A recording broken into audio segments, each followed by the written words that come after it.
And so we've been exploring together last week and today, and God willing next Sunday, this series called Take Flight. Now the reason for this series is, if you've been reading along on our little bookmark as we've been reading together with this Revive Us Again 2021 theme, this month, the month of June, our focus is Revive Our Discipleship.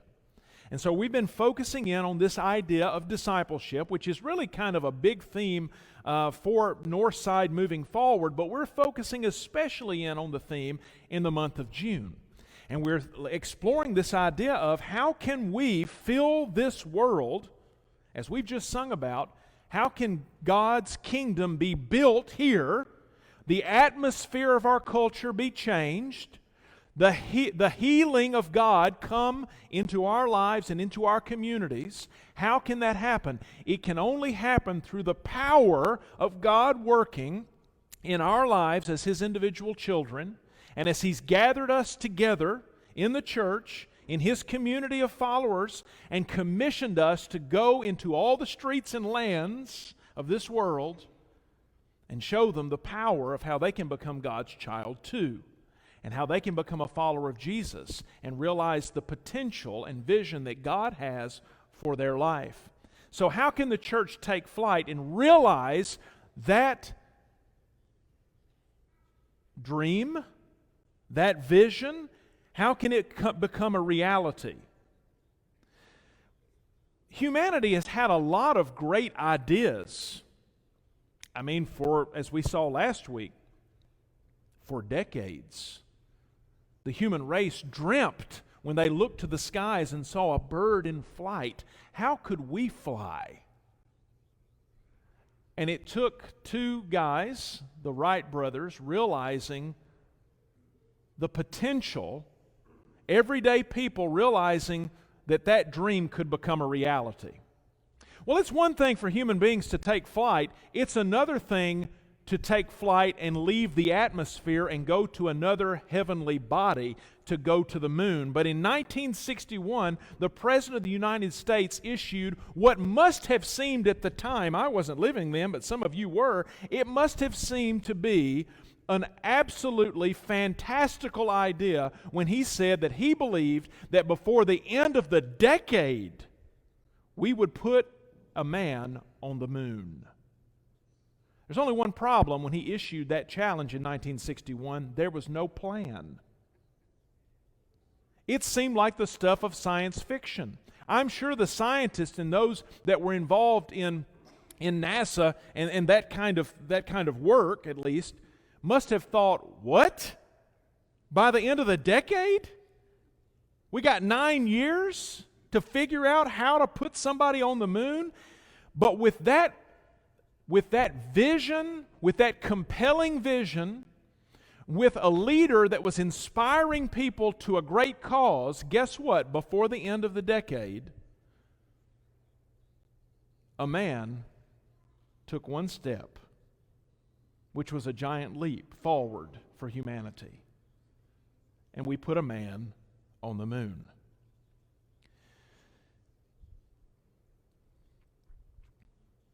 When we look at the way that our culture is headed, I know a lot of us have the tendency to feel like it just must be a lost cause. Come, Jesus, burn this place down and take us to heaven, because it just seems like this thing's going bad in a fast way and it's irreparable.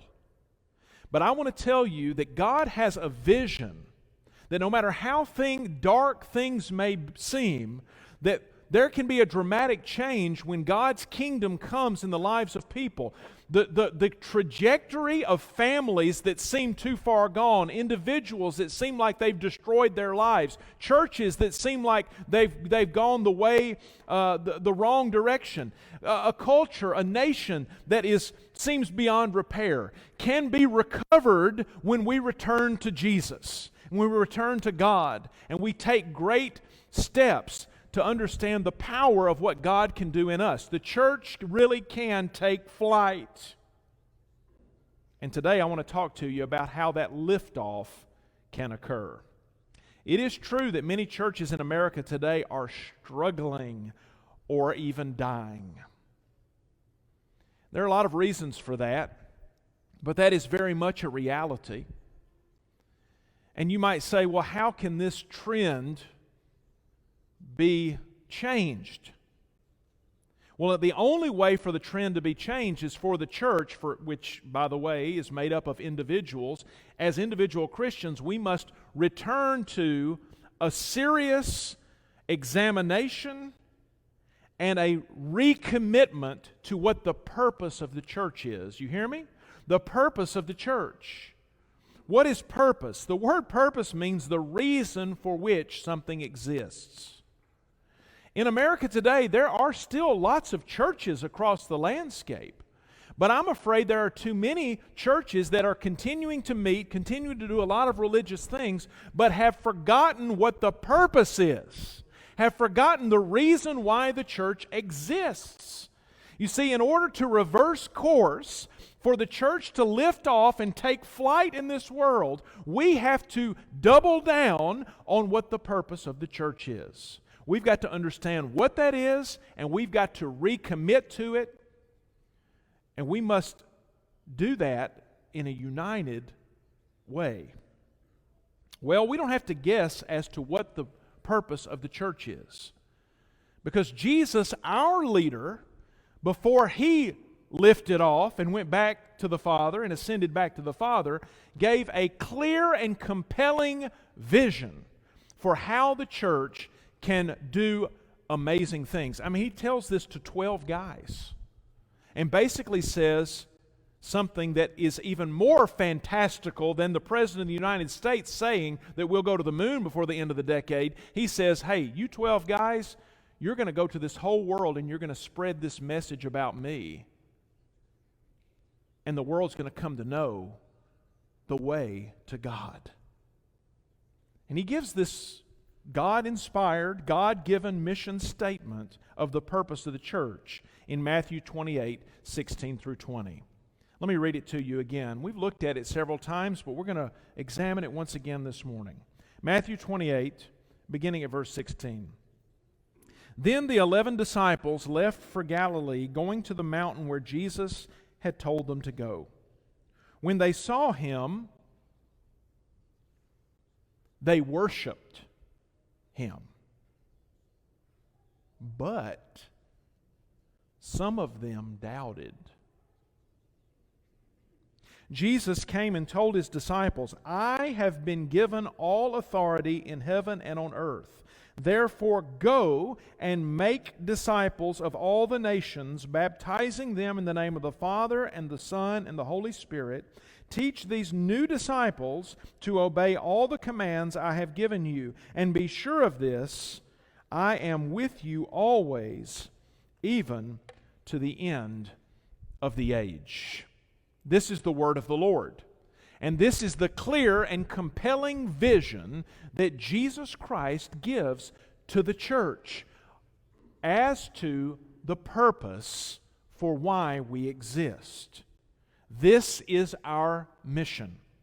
Now, I want to break it down here and make several observations. First, notice in the first part of verse 17 that when the disciples gathered there before Jesus, it says they worshiped Him. In order for us to be effective in the mission to go to this world and make disciples, it has to start with us as individuals having a deep love for Jesus. You cannot share with somebody else something that you don't already possess.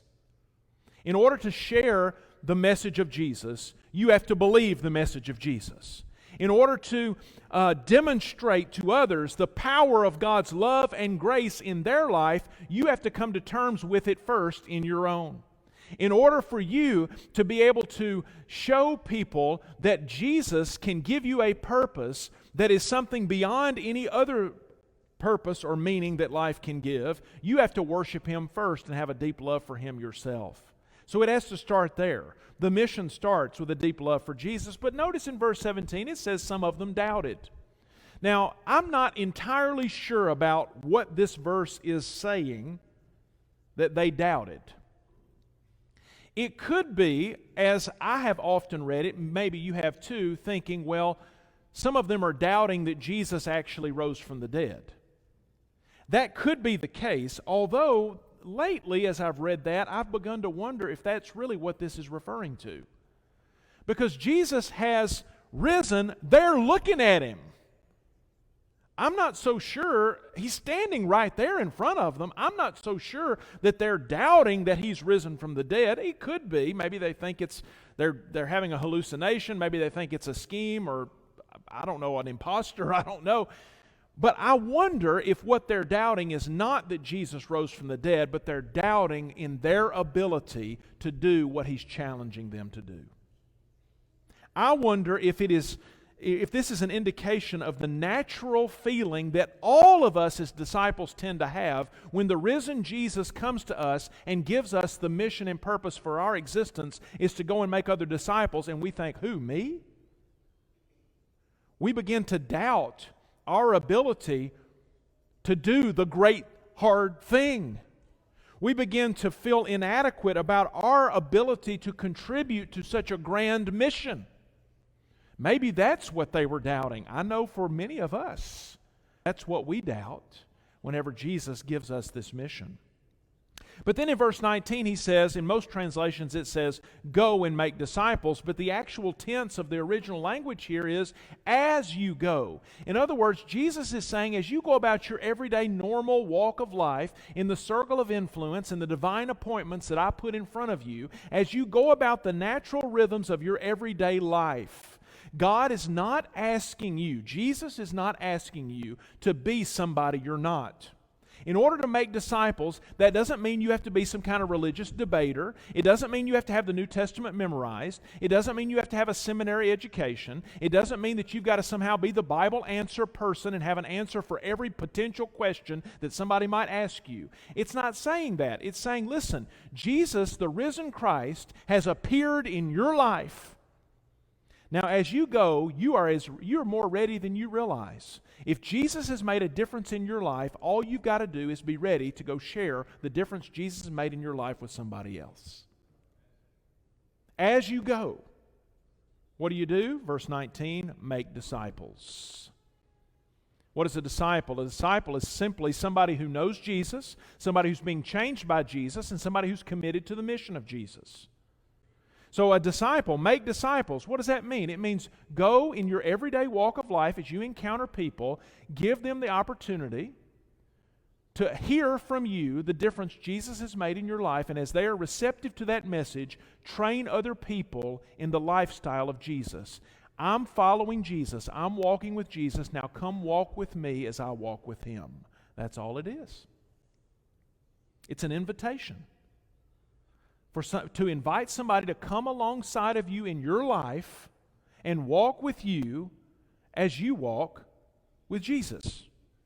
And then he says this marvelous promise in verse 20, because I feel certain, this goes back to earlier in verse 17, that some of them doubted. He gives this unbelievable sense of self-assurance and confidence to all of us. He said, if you're going to doubt this, if you have any sense of questioning your ability in this mission, don't doubt this.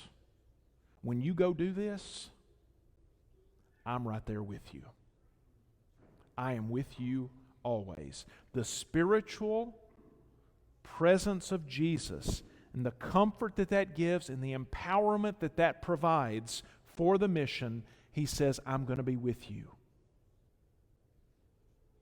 Don't trust in yourself to do this. I will do it through you. You just need to make yourself available. Just make yourself available. Say, Lord, here am I. Send me. Use me. That's the mission breakdown of what we see Jesus telling us. So what we get down to is this. For the church to take off today, we've got to return to what our purpose is. That's the purpose. That's the mission. We've got to rediscover what the singular mission is of the church, to make disciples and refuse any other mission. Continually, we are tempted as the church to embrace other missions, other objectives that are good things. There are a lot of churches that are committed to doing a lot of great work in this world, but I want to tell you this. We could do everything imaginable as a church, but if we don't make disciples, we failed. We failed. Because Jesus is clear about what the singular mission is. But if we don't do anything else as a church at Northside, but we're out there making disciples, we won. Because we're doing precisely what Jesus has commissioned us to do. Jesus' final command, church, must be our number one priority. It must be our first priority. That's what we've got to get back to. I got to get back to that in my walk with Christ. You need to get back to that or discover that for the first time in your walk with Christ. And we've got to be a church. Listen, this is what Northside needs to be moving forward. Northside needs to be a group of people that are committed to following Jesus and are out there doing everything we can with the help of Jesus to go make other disciples. And if we're a church that's doing that, if we don't do anything else, we are what Jesus wants us to be. We're being His church because we're committed to His mission. So let me kind of break it down even further. When we think about what our mission is, what the purpose of the Northside Church is, what Jesus' church is all about, the mission, as we saw in Matthew 28, is to go and make disciples in everyday life. You don't have to necessarily go to a foreign country. You don't necessarily have to be a part of some kind of coordinated effort to go knock doors in a community, although that could be a good thing. Just in your everyday walk of life, at work, at school, at play, on the lake, wherever you are. In everyday life, invite people to walk alongside of you as you're walking with Jesus and make disciples. Now, how do we do that? Well, Northside has committed because here's the thing. Before I got here, the Northside leadership, the shepherds, had really decided we have got to get back to focusing down on what the mission of the church is. And so in an effort to do that, along with the help, with Tim Woodruff's help and some other people's help, we focused in on, all right, here's how we're going to do that. Here's the values of the Northside Church. We know God, we love each other, and we serve our neighbors. That's what we value in order to accomplish the mission of making disciples. But then the question becomes, I know we're saying this every week, that these are our values, and we know we're supposed to make disciples, but what is the specific vision or the method by which we as a united church are going to go about accomplishing that? Now, there are many different ways that you can go about accomplishing that. But sometimes we need kind of a vision for, all right, here's an easy to do, an easy accomplishable way in order to do the mission. So the vision that I want to present to you, that we've been looking at together and praying over as leaders, is that we want to be a church that builds spiritual relationships in smaller groups. Now here's why I say that. I'm convinced the best way to make a disciple of Jesus happens not through a large venue and one person preaching a message. It happens best when you come along somebody in a relationship. And so the vision that I'm trying to present to you for our coming together in a united way as a church is that we want to become a church that is made up of valuing with tremendous focus the value of spiritual relationships, making and cultivating spiritual relationships in smaller groups of people, because that's where discipleship happens best. So then that begs the question, well then what does that mean our identity is as a church and individual followers of Jesus? Your identity that Jesus is giving you and He's giving me is that we need to be a family of missionary servants. A family of missionary servants. So here's how I break it down, put it all together. Northside is a family of missionary servants that are sent as disciples to make disciples. Disciples that do what? Know God, love each other, and serve our neighbors. How? In the midst of real life relationships. So we want to try to equip ourselves and live out the vision of making and cultivating real life relationships where we invite people to come alongside of us, walk with us as we walk with Jesus. We are disciples of Jesus, sent to make disciples of Jesus, because as a church family, we're a family of missionary servants. To me, that's a compelling vision, because it is so centered down on the specifics of what Jesus says. I don't have to wonder about it and say, well, that's the vision that some church consultant gave us, or that's the vision that some preacher came along. We don't even know anything about him, and he just comes along, and he's this new guy, and he tries to give this vision. This is the vision of Jesus. We just saw it in the text. This is straight out of the mouth of the Lord. This is His vision. And I'll just kind of show you even more so in just a moment that this is in fact His mission. So in order to accomplish the mission, we've got to bring everything we do as a church into alignment with that specific vision. And the reason that I say that the word alignment is so important is because every church, Northside included, only has limited resources. We only have a limited amount of volunteers. We only have a limited amount of time in our busy and hectic lives. We only have a limited amount of resource, financial funds, and budget. And what happens in a lot of churches, listen to me, are you with me? The reason that a lot of churches don't ever lift off, the reason a lot of churches never take flight, is they're spread so thin because they're trying to become all things and do all things. And so what ends up happening is they don't do anything well because they're trying to do everything. And they don't have enough resources, they don't have enough time, they don't have enough budget because they're trying to do too much instead of being focused on what the purpose is and what the mission is. I've seen it over and over again. I bet you have too if you've been in the church any period of time. What ends up happening because we have limited resources is if you push everything and try to do everything as a church and act bigger than you are, you're trying to be a big church and you've only got this limited number of resources, ministries end up cannibalizing one another. Because you got one ministry, Ministry A, that is fighting for resources, mostly volunteers. They get all the best volunteers, and then Ministry B can't operate because guess what? Ministry A's got all the best volunteers. The people that we can depend on and the people that are committed. And so that's the reason we have to align everything we do as a church around a very strategic, compelling vision, the vision and purpose that Jesus gave. Because without focus, we as a church become a mile wide but an inch deep. There are lots of churches out there that are never lifting off, never taking off, because they are a mile wide and an inch deep. But whenever you realize what your purpose is and you bring everything into alignment as a church, you go deep and specific and you say, if we don't do anything else, we're going to be a church of disciple makers. That's what we're going to focus in on. So that requires a shift in our thinking. It requires a shift in our expectations. It requires a shift in the way we see ourselves and our contribution to the church. It requires a shift in our thinking about what we expect the church to be and do. It requires a shift from things like, we're not going to be any longer a church that's just maintaining.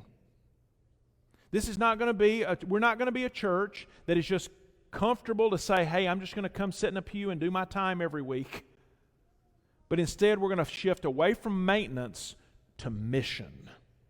We're going to shift away from just being a church that's full of a bunch of programs, a mile wide and an inch deep, to say, no, we're going to focus down on organizing for specific purpose. Be disciple makers. We're going to shift away from just being a church that does a lot of activity so we can pat ourselves on the back and say we're an active church, to say, no, we're going to focus in on the way disciples are best made is not by a lot of busy work, but by going deep to cultivate and make really meaningful and deep relationships. Are you with me? So that's a shift. It's a shift toward discipleship and disciple making. So Jesus had the perfect way of doing that. Now think about this now. I think everybody in this room believes that Jesus has the perfect message. Amen? He's got the perfect message for salvation and being saved by grace through faith. But not only does Jesus have the perfect message, He has the perfect method for spreading that message. And the question is, well, what was Jesus' method? Have you ever thought about what Jesus' method was for making disciples? You start looking at the New Testament, you might be surprised to discover that Jesus' method of making disciples is not the method that a lot of churches today use in order to try to make disciples. You see, Jesus focused in on building and cultivating deep relationships amid community in a relational way in order to accomplish His mission. It is true that at the very top, Jesus had a public ministry. We might call this public discipleship. Jesus was a public teacher, and this is usually as far as a lot of churches go, and they say, well, we look at Jesus. What did He do? He got up and He preached the Sermon on the Mount. You got a group of people that are gathered. They've come from every direction, and they're pressing on Jesus on the side of the Sea of Galilee, and He preaches this message to them. We see Jesus teaching that way. But a lot of churches don't go any further than that. And so we look at that and we say, well, that's the way Jesus made disciples, so what do we need to do? We need to build a big amphitheater. Or we need to build a big sanctuary. We need to get a bunch of people sitting down and one guy teaching them, and we think disciples are going to be made. Now, Jesus did sometimes do a public ministry, but the majority of the way that we see Jesus teaching goes deeper than that. In fact, you look at Jesus' social discipleship. Jesus hand-selected 70 people for a specific mission. And that's more like more a specific thing. So that's going deeper than the large gathering for like a worship service and you hearing a sermon. It focuses down on a smaller gathering of people, and a lot of churches will do that too. We have traditionally had Bible classes where we say, let's get in a smaller group of people. Instead of having a class here, we need some interaction. Instead of being one-way communication where we got one guy speaking and everybody's listening, let's have a situation where you can ask questions and there can be dialogue and you can process. And so the church has had Bible classes, which are somewhat modeled after Jesus' social level of discipleship. But then the church said, wait a minute, let's keep looking at what Jesus did, the way that He made disciples. And Jesus had a personal discipleship ministry where He prayed over God to send Him 12 specific individuals. And He met with those 12 individuals, did life with them regularly, lived with them for 3 years, showed them, here's how you are a disciple. He made them into disciples. And then He said, now I'm going to leave, and now I want you to replicate with other people what I did with you. But then, so that's more like a small group type of situation, or what we're calling our life groups. Right now, our life groups, we've got 4 of them. Quite honestly, they're too big. We need to get to the place where we are actually smaller in those venues, where we can have that real life relationship being built, and that dialogue and that personal discipleship. But then look what Jesus did. Among the 12, He hand-selected 3, Peter, James, and John, His inner circle. And with those, He really cultivated a deep level of discipleship where He met with them regularly. And look at the result. You've got John, who writes many of the letters of the New Testament. You've got James, who is an early leader in the church. You've got Peter, who's preaching the first gospel sermon. Jesus comes alongside of them in a discipleship group situation and cultivates relationally and shapes them relationally for discipleship even more. And then Jesus spent time in His personal walk with God alone, Him and being filled with the Holy Spirit. He would often retreat from the crowds, go up on the mountain and pray. You need that in your life. You need to have a personal walk with God. But notice that this is kind of the scenario when you look at the life of Jesus, the methodology Jesus used for making disciples. Because Jesus understood that disciples are not mass-produced. Jesus did not most regularly. You look at the majority of His teaching, yeah, we have the Sermon on the Mount, yeah, we've got some bigger sermons, but the majority of His teaching, He's in a room somewhere and we get to peer into a conversation He's having with an individual or a small group of individuals. Jesus understood that sometimes small is actually big. And he relationally invested in personal investment with a few individuals, showed them how to be disciples, and then said, go replicate the process. And look how exponentially this grows. Because Jesus had a vision not for addition, He had a vision for multiplication. And that's the way Jesus went about making disciples. So we need to bring everything we do as a church into alignment around this vision. Whatever ministry we have going on, it needs to run through the filter of discipling environments, relationship environments, small gatherings of people that say what our focus is about is amid doing this ministry, we're laser focused on growing closer to each other for the purpose of getting to know Jesus and be shaped by Jesus and His Word in a more of a committed way. Because really what it's about is making disciples. So when you look at kind of what we're going to be focusing in on, I'll give you a little preview of things to come right here. When you look at what Northside is about, if we're going to get focused on the mission, so we're not a mile wide and an inch deep, but instead we're going to really focus down on the purpose that Jesus gave us, we need to realize we can't do everything, but sometimes less is more when done with excellence. So let's become a church that says, what are the key things we need to do, and let's do them the absolute best that we can do them. And let's funnel as much of our focus, our prayer, our resources, our volunteers, all of our energy on making those the best they can be. And that would be things like, hey, our worship. We want to make sure we're having the best worship gatherings that we can have.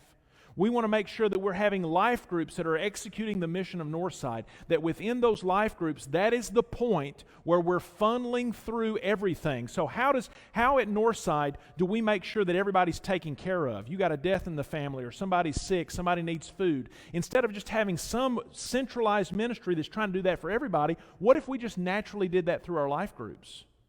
Where if you're a part of a life group, the life group takes care of its own. So fellowship and service and education in the Word is happening. All of those purposes are happening naturally within the life groups. And then we go deeper and say, all right, I want to take it to the next level. If a disciple means that a disciple is somebody who knows and follows Jesus, somebody who's being changed by Jesus, and somebody who's committed to the mission of Jesus, follow me, and I will make you to be fishers of men. If that's what a disciple is, then you need to always be asking the question in your walk with Christ, what is my next step? What is my next step? You should always be going deeper and more committed to Jesus. So we want to try to provide a way, a clear pathway of discipleship that says at Northside, here is a way that you can take the next step. You can first be worshiping God, getting to be a part of the community. Next step, get involved in a life group. And more than just get involved in a life group and sit and listen to a Bible class, be a part of an organized effort through the life group to do a fellowship outside of the time here in study. Be a part of a service project that the life group is doing to reach out to the community. And then you want to take the next step. This is what you're going to be hearing about in months to come. If you want to know as much about discipleship groups as possible and what that can look like, you need to be here on Wednesday nights in the upper room, because that is where we are headed in a fast way. We're going to be headed to the specifics of what exactly is a discipleship group. Because a discipleship group is an environment where you deepen relationships with one another, you're committed to accelerating your spiritual growth, and you say, I want to be a disciple who learns how to make disciples in a natural way in my everyday life. So the next step would be join a discipleship group as we begin to have those begin to happen. And then finally, the next step then would be to replicate the process, not just be a part of a discipleship group, but now it's time for you, because you've seen it done, you've experienced it, now go replicate the process and start your own discipleship group. This is a pathway, at least in my mind. Is this the only way? No. Lots of different ways you can go make disciples. Quite frankly, I don't care how you make disciples as long as you're making disciples. But I know most of us need a pathway. We need some help to figure out an easy pathway to do it. This is the pathway that we'll be presenting to you in weeks and months to come, because we want to be about being disciples who make disciples. Every ministry in the church needs to funnel back to relational small groups, because that is where biblical discipleship happens the best. That is the method of Jesus, and that should be the way we go about executing the mission as well. Well, when Neil Armstrong stepped off of that lander onto the moon and took that, what seemed like a small step, it was actually a giant leap forward for humanity. And I want to ask you, as you think about being a committed member of the Northside Church, that means that you're going to commit to the mission of the Northside Church. So what next step, what small next step do you need to take to realize the purpose and the mission that God has for you to be a disciple who makes disciples? Never fear, God's with you. Jesus said, I'll be with you. Don't doubt. You can do this. I know it seems like a huge thing, but Jesus says, I'll always be with you, even to the end of the age. And not only will Jesus be with you, this is something we're doing together. When Jesus sent out His 70, He didn't send them out and say, all right, go figure this out by yourself. He sent them in pairs because He knew that it's best, the mission is best done when we do it together. So we can do this. God is with us. Jesus will empower us. The Holy Spirit fills us, and we're a family together that is learning together, that are full of grace and help for each other. It is a mission that is absolutely something we can do because Jesus said we can do it.